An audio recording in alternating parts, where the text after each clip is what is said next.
Hey, how's it going? I hope this video finds you doing really, really well and that you're staying at home, staying safe, and you're getting a lot of practice time in. I wanted to answer a question that came from one of my private students that I hoped would be most effective for a lot of people. He sent this question in the form of a video and using the fingers, okay? And so finger control is important no matter if you play. I mean, like, some people think of finger control as a style of grip, and it kind of is. I suppose you could make that argument, but I think that finger control comes into play no matter how you hold the sticks. If you hold matched, if you hold French grip, if you hold German grip, if you hold traditional grip, there's still some finger control that is involved in playing in each of those styles. So before I go any further, though, I really want to thank the people who have helped me and the companies that I'm so pleased to be able to partner with. Shure Microphones, Mapex Drums, Vic Firth Sticks, for all their help over the years, and for the traveling reps who are probably not traveling right now that I usually get to see and talk to about new product. And I really hope you guys are doing well. I know I'm going to tag you in this video, and I want to thank you for your help. So right here, I'm going to put that video of my buddy who generously said I could use this video to help answer the question. So here's that video.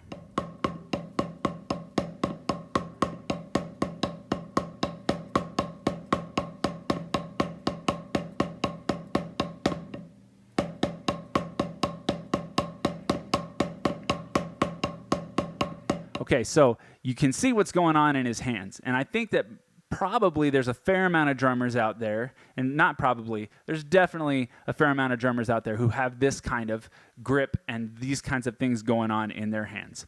So what the prescription that I gave Tim was, hey man, try this exercise, is take your stick, and instead of gripping it down here where you normally grip it, if you have a pair of Vic Firths, it's probably right around the flag, right?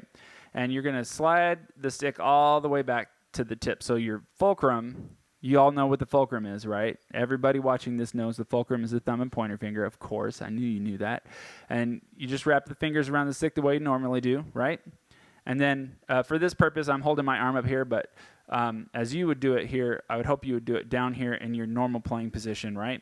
But for the purpose of you being able to see, I'm going to put mine up here, okay?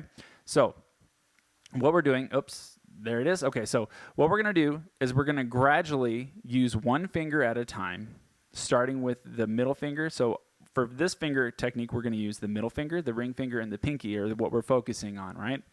So we're just going to lower the stick. We're going to keep a nice firm fulcrum, relax, like air behind the fulcrum, right? And we're going to lower that stick with only the middle finger, right? So only the middle finger is gripping and squeezing right now. If you have a hard time with that, just try to focus on lifting with only the middle finger, right? Lower and raise it, right? Lower and raise. You notice I'm not bending my wrist. I'm not using the wrist at all in this. I'm not going like this. I'm not going like this or anything. It's my wrist is still, just like it would be if I was here. And I'm lowering that finger, right, and raising, and with a little more control, like that, okay? So not just dropping it, but lowering it and raising it. And do like 8 of those, right? I'm sure I've done 8 already. So let's move on to, we're going to relax that middle finger here and keep it out of the way as best you can. Also relax the pinky, keep the pinky out of the way, and then lower with the ring finger, right? And you can see my other fingers doing some funky stuff in there, right? Because the fingers really are designed to work together, especially these 3, right? And the way the muscles are grouped, it's designed to work together. There's a fantastic book called Drummer's Anatomy, or Anatomy of the Drummer, which you can get a digital version of on Amazon. I highly recommend it. It's great. It helps explain a whole lot of stuff. But I can't remember the author right now, but Anatomy of the Drummer, or Drummer's Anatomy, on Amazon. It's an ebook. Check it out. It's a good read during this time. And just lower with that ring finger, right? Then switch to the pinky. Now, you'll notice that the range of motion with the ring finger was a lot less than, I'll give my shoulder a rest.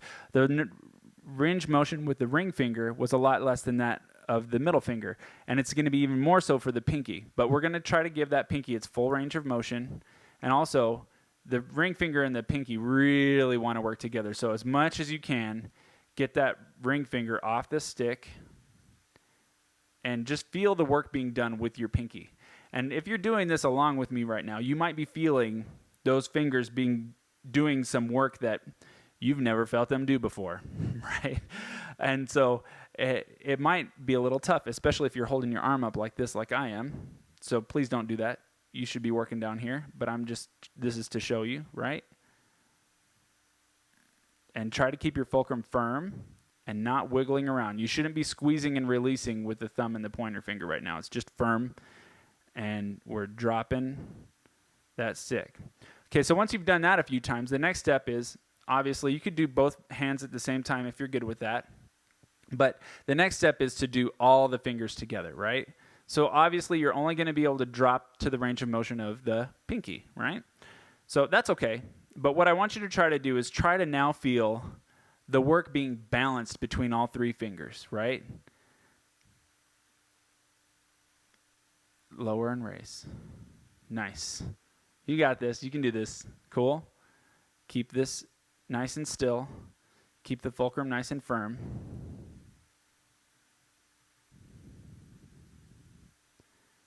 Cool. Okay, so that's the basic exercise. And hopefully what that will do is now when you go back to playing just single hand, full strokes, legato strokes, whatever you want to call them, whatever you call them in your vocabulary, right? You're bouncing the stick.